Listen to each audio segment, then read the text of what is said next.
And we're back with another KATcast. This is exciting. We're talking about conspiracy theories today. There's a lot of conspiracy theories over the time that the universe has existed. So we're going to talk about maybe our favorite conspiracy theories that have happened throughout the years. Let's start off with Kevin. Kevin, what about you? First of all, I just have to admit, I love this topic. Because I love a good conspiracy theory, even if it's not true. Yeah, well, that's the thing, right? Because you can delve into it and the way people can connect certain things, and you're like, ooh, now it actually is sounding interesting. It almost plays along with, like, alternate history theories, which I'm also a big fan of, But, like, what if this hadn't happened instead of this? Okay.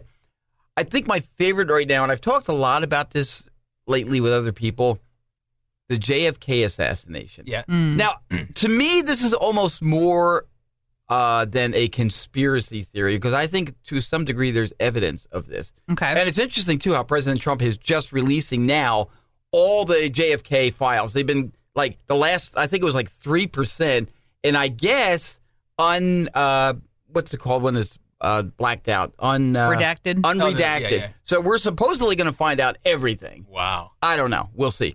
But I really seriously believe that the mob was responsible for JFK's death.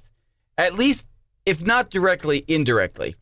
And here's how. So hang with me on this. JFK was elected in 1960, and it was a very close race between him and Richard Nixon. Okay. Chicago pushed him over the edge thanks to Daddy Joe Kennedy, who was a famous bootlegger in his own day, okay? He was in close with the Chicago mob, Sam Giancana and all. Mm-hmm. So he goes to him and says, hey, how about doing a favor for my boy, Chicago, which, of course, we all know Chicago is famous for rigging elections and all. It's like early vote often, So they push Chicago over the edge for Kennedy. He wins the election. All right. Who does JFK appoint as his attorney general? His brother, Robert F. Kennedy. What is RFK's, one of his first duties as the attorney general?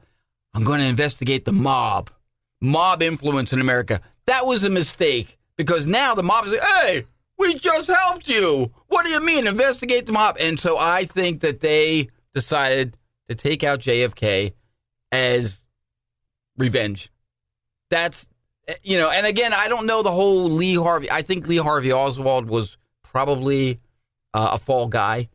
I agree with you on that. I think if it's just because of all the facts that we've gotten over the years, and it's just everyone agrees that there's no way that the bullet can do what the bullet did. That he could have made that shot. That's the whole other thing, right? Yeah. This isn't Wanted. He can't curve the bullet. Yeah, you can't curve. This is not the Matrix. Yeah. This is not. He's not superhuman. Right. This is not some super hero villain story. Yeah. It's a regular dude. So there had to have been some other. The multi-bullet something else at play, theory. It had to be. And then did you ever hear too? Like, apparently Woody Harrelson is supposed to be connected to this too somehow. What? Weirdly enough, he wasn't even born, was he? No, his dad. Okay. His dad is connected to it, but he's got some kind of. Yeah, I've never heard that. Yeah, so apparently his dad is somehow like got some connection to it. Oh no, it's just again. Conspiracy. It's a big thing. I'd like to look at that. I don't know. Yeah, it's interesting. That's where that's your big one. Yeah, but again, but I'm glad you mentioned the whole bullet. Because how could if it was not one bullet? There's no way. I mean, it took out Governor Connolly, and then of course Kennedy too. But there had to be multiple shooters. Yeah, right. There's no doubt in my mind. Yeah. Well, okay. So hands down, I think aliens are a real thing. Just throwing that out there. Because I think we're really naive to think that we're the only people just bopping around space. I think that's, you know what I mean? That's pretty a stretch. I really don't. That's pretty a naive way of thinking. The universe is always expanding, which means it's infinite, really. Which means, like, there has to the probability of some other planet having life, it has to be out there. If the universe is infinite, then yes, there is. There are more stars in the sky than there are grains of sand on all the beaches of our planet. So, and that's even making it small. So I completely agree with what Aaron said. I have no problem believing that not only have aliens visited, but that they're here right now in some form or another, so that we can't. I work with one. Aaron, it's the last time I tell you a secret, okay? It's like, that was supposed to be between us. It's like Resident Alien. Yeah. Kevin's actually, well, now I need he's a Martian. Now I need to do the. Now that the secret's out. But yeah, I mean, you hear people say, "Oh no, that's a fairy tale. That's false." Is it really though? I think we're pretty science naive. is more on the side of what you're saying. I really do. Yeah, I think we're really naive if we believe that we are the only beings out there. And again, I've heard a lot of stories from a lot of different, like this person saw this, this person saw this. You get all these stories from Things you all can't over explain, the world, and they're all very similar. That's the thing, right? So it's like there's even consistencies in experiences that people have had encountering something that you can't explain. So yes, it has to be the case. Right. So even though I believe, I will say, please don't beam me up. Yeah. Okay. Well, That's. I'll also add. Look, I'm a firm believer that we were created by an all-powerful God. What's to say that He didn't create beings on other planets? Why do we have to be the only one? Exactly. Exactly. So I don't think it's inconsistent with Christian or biblical belief or whatever for there to be aliens. I really don't. So Absolutely. Yeah. No, I'm all for it. Matter of fact, I hope there is, because to me, it's more scary to think that we're the only thing that exists. Like, if you think about it, if we're the only alone super intelligent being in existence, that's more scary to me than aliens exist. That's a lot of responsibility. That's a lot of responsibility on one ball. I hold out hope that there's a better version. Although I do have to say, why do we call the bodybuilding Mr. Universe? Because it's only people from Earth, okay? Are we sure about that? Mr. Universe. I would like to see the person from Jupiter now. That's right. That's eventually what it's going to be. All right, contestant from Earth.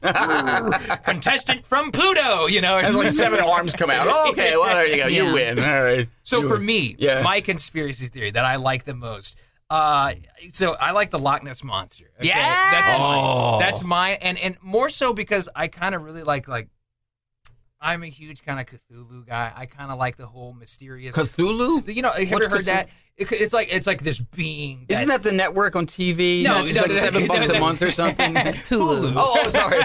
No, Cthulhu's it's this monster under the sea, tentacles, kind of reptilian, not exactly kind of Kraken-like, but it's this giant entity thing that's under the sea. Okay. Why I like it and why it intrigues me so much thinking about that is because we've only discovered 1% of the ocean. The sea is so ridiculously vast, and it's so deep that we can only see so far down. Yeah, the Mariana Trench is like 7 miles deep or something. What's under there? Yeah. Having said that, you will not catch me swimming. No, exactly.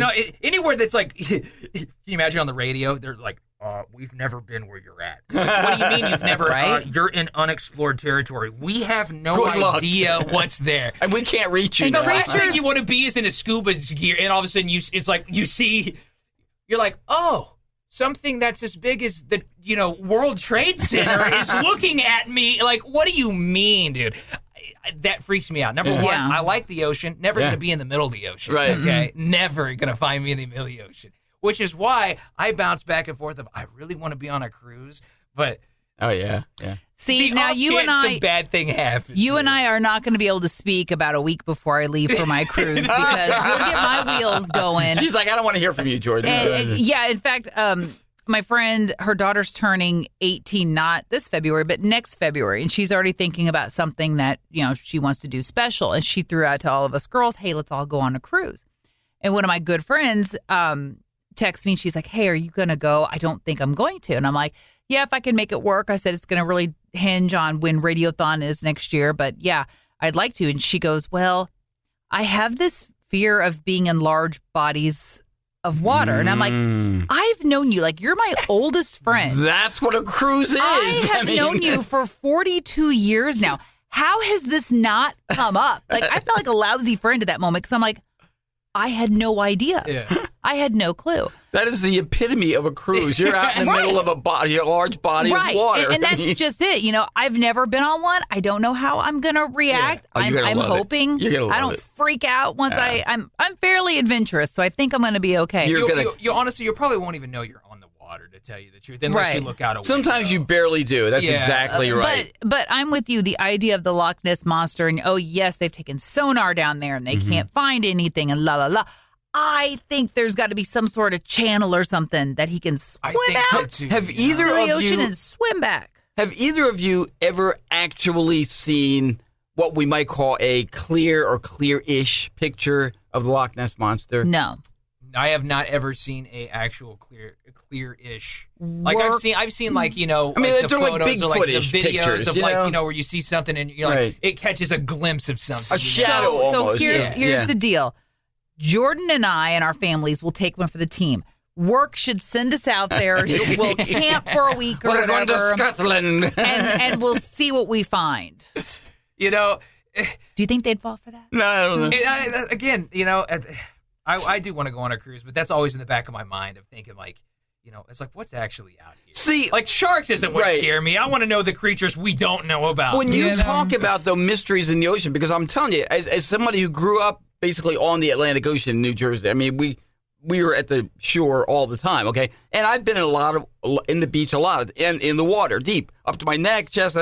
But when you're a kid, man, your imagination is vivid. And as soon as you start imagining things, it's like, something has my foot, you know, and it's a piece of seaweed. You know what I mean? Like, but you don't know. So you start, so you carry that with you. When I was a kid, I wanted to be Jacques Cousteau so bad. Famous underwater explorer, if you're not familiar with Jacques Cousteau, until I realized I'm a really crummy swimmer. Like, I can float all day long. But when it comes to actual swimming, I am not a strong swimmer.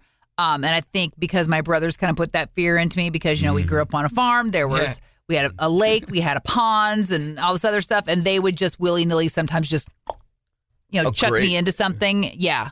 Okay. Same with pools. You know, we'd go to, you know, visit our cousins, or we'd all go to the country club and go to the pool because my cousins were members of a country club. And then here we are, we're like the Clampets coming in with none of our matching towels or swimwear or anything. We're ready for the cement pond. Like, I remember one time Mom having to go buy me a swimsuit because she's like, well, you don't have a swimsuit. You have to wear a swimsuit to go to the country club. Yeah.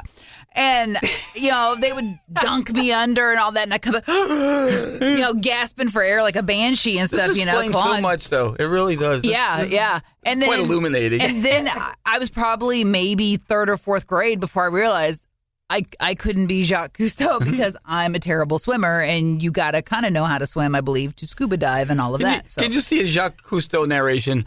The mysteries of the deep. I have not experienced, though, because I'm afraid of swimming. Aaron goes on a cruise, and it's like the scene from Pirates of the Caribbean. The Kraken tentacles like going up. Ready to come to the abyss, Aaron? Or he'd be me with my camera phone. Oh, he's kind of cute.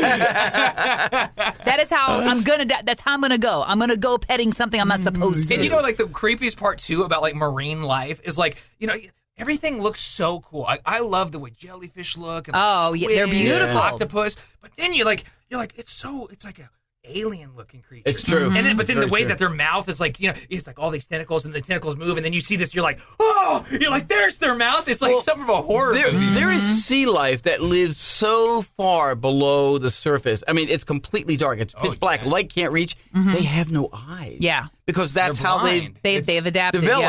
Yeah. That is creepy. How weird is it that you can go so far underwater that light just it can't go through? Like light non-existent. It's amazing. It's amazing. Well, you know, just like hearing about the submersible, you know, we all know the tragedy that happened last year. Now, before I realized that it was controlled by like a Nintendo controller and all this other stuff, I was like, I'd be down for that. I mean, that sounds amazing. You know, of course, I would go down and see the Titanic and everything else that like James Cameron and like, you know, they've all seen when they were filming Titanic. But now the more I think about it and you realize, I mean, I don't think people understand how much pressure you are when you're underwater and when you're underwater that far down. I don't think the technology is there, at least for consumer. Well, and I don't know if we'll see it in our Yeah. lifetime, to be honest. Yeah. Because, yes, I mean, Well, even it's true. professional vessels only go down there for a brief moment and come Right. back up. You know, Right. they don't want to expose the whole, the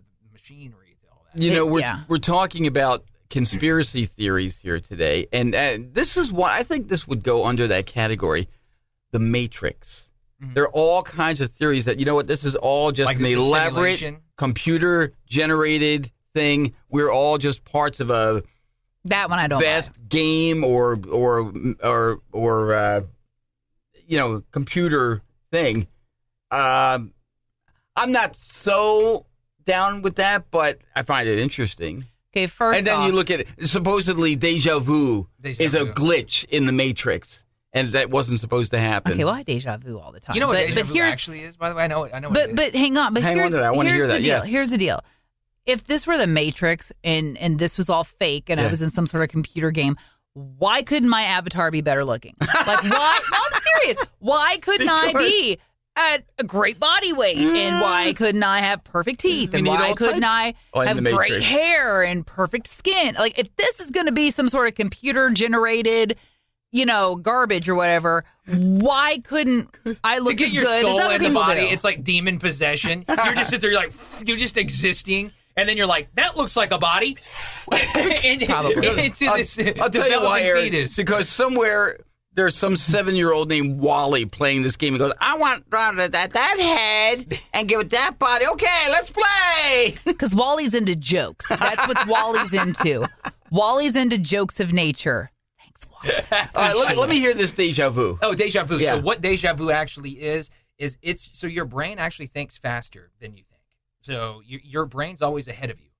What deja vu is it's your brain letting you and allowing you to realize that it's thinking faster than you.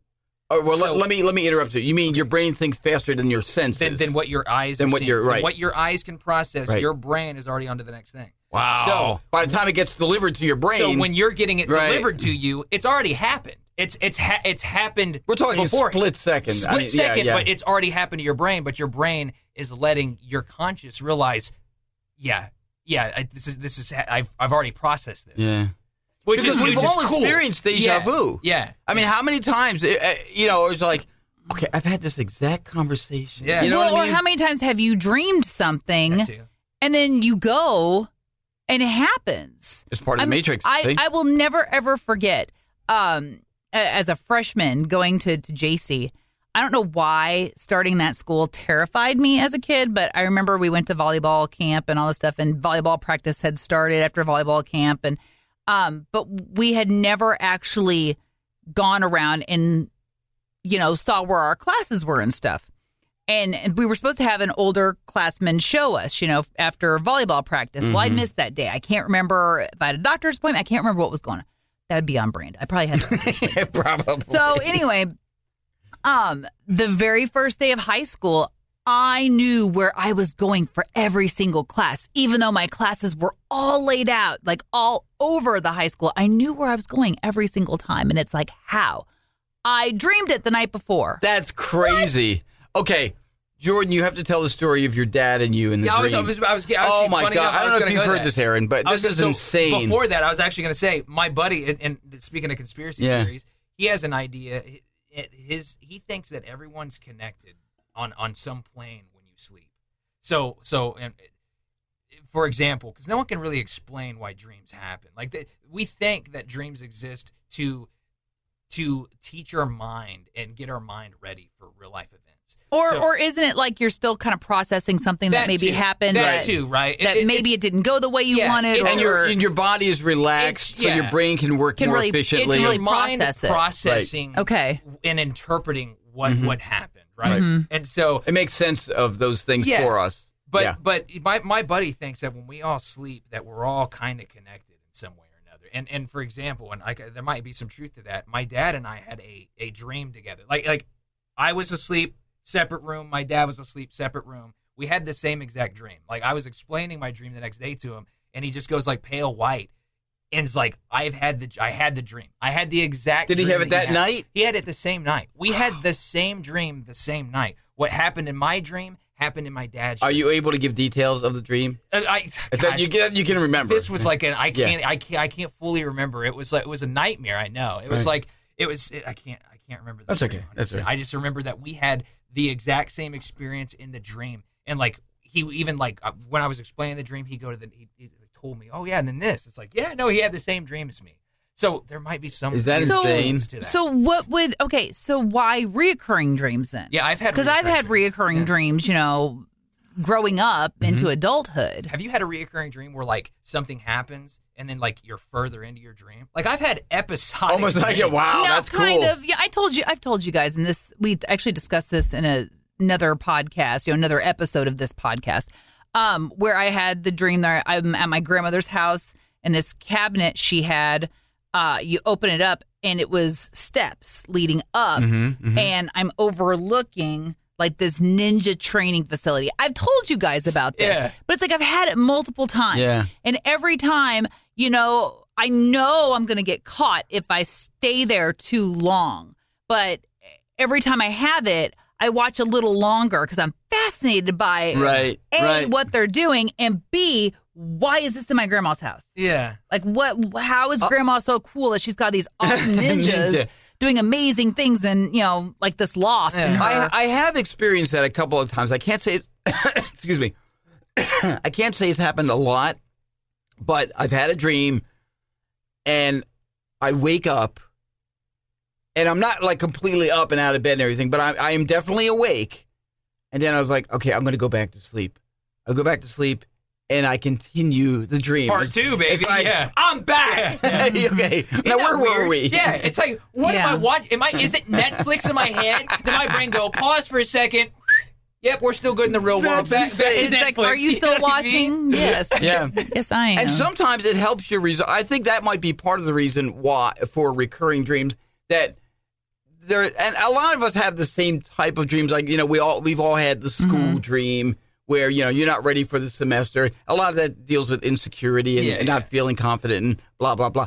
But, or the radio dream where you're on the air and nothing's working and none of the controls work or anything. I haven't had that one that yet. Kind of thing. That's called Tuesday around here. It's a whole other level of anxiety, yeah. But I think a lot of times recurring dreams, and I'm just talking through my hat here, but are probably there.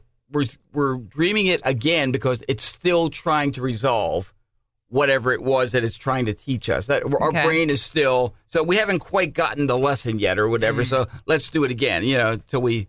No, that makes sense. I could see that. Yeah. Yeah. Well, we're talking about conspiracy theories. And we got way off track. No, that's okay. No, that's the beauty of this podcast, man. We can meander all we want. This is our podcast. It we really can do whatever is. we want. We make the rules here. Nobody's coming with a hook. That's right. Important to remember. Yeah. But hey, share yours, man. We'd love to hear your thoughts on conspiracy theories, dreams, whatever. I mean, we didn't even talk about Bigfoot today. I know. There's so many. Where they call it from Missouri, like Big Mo. Isn't that the thing? Like no, that's Mo. the drum at the Missouri games. But I swear it's like something Mo is what they call the Bigfoot of Missouri. Okay. It's like which again, I've never seen a clear picture. It's always a shadowy, in the back. I was like, yeah, right. Because he's too smart to get caught. The only time I've ever seen a real Bigfoot is in the Jack Link's commercials. That's it. So. It's like the one thing my dad and I bonded on when I was a kid and we didn't grow up with cable, but every once in a while there'd be some show randomly on TV about Bigfoot. And this is before they had Finding Bigfoot and all that stuff on Discovery. But we would sit and watch that and, my dad would be like, he's probably out there, because we lived on 120 acres at the time, lots of woods and all that. So don't close your eyes. So I remember, every time we'd be out either watching, either walking, because we had some trails or riding 4-wheelers or whatever, I'd always think, he's probably out there. Your dad just wanted time alone. He goes, I'm going to scare her. She won't come out of her room tonight. Exactly. Why don't you kids go see if you can find him out there? Okay, I'll give you a flashlight. Here you go. You better be careful about Bigfoot out there now. I mean, it could have been him. I've seen the man without his shirt. There's a good chance. It's a good chance he is Bigfoot. Bigfoot is Aaron's dad. Yeah, it's a good chance. There you go. Yeah. It's a lot of fur. Yeah. Share with us, though. You can email us. It's catcountry@mailzimmer.com. And if you got a thought, stuff you want us to talk about, share a conspiracy theory, a dream, whatever you got, we don't care. We'll talk to you about anything. We're chatterboxes. Yeah, we love you're along for. Hey, by the way, this is KATcast number 60, or whatever. That's it's a nice round number. A lot of episode and a lot of content for you. Wow, our KATcast is younger than Kevin. I'm not even. Thank you for pointing that out. I do what I can. That is another KATcast. Thanks for joining us.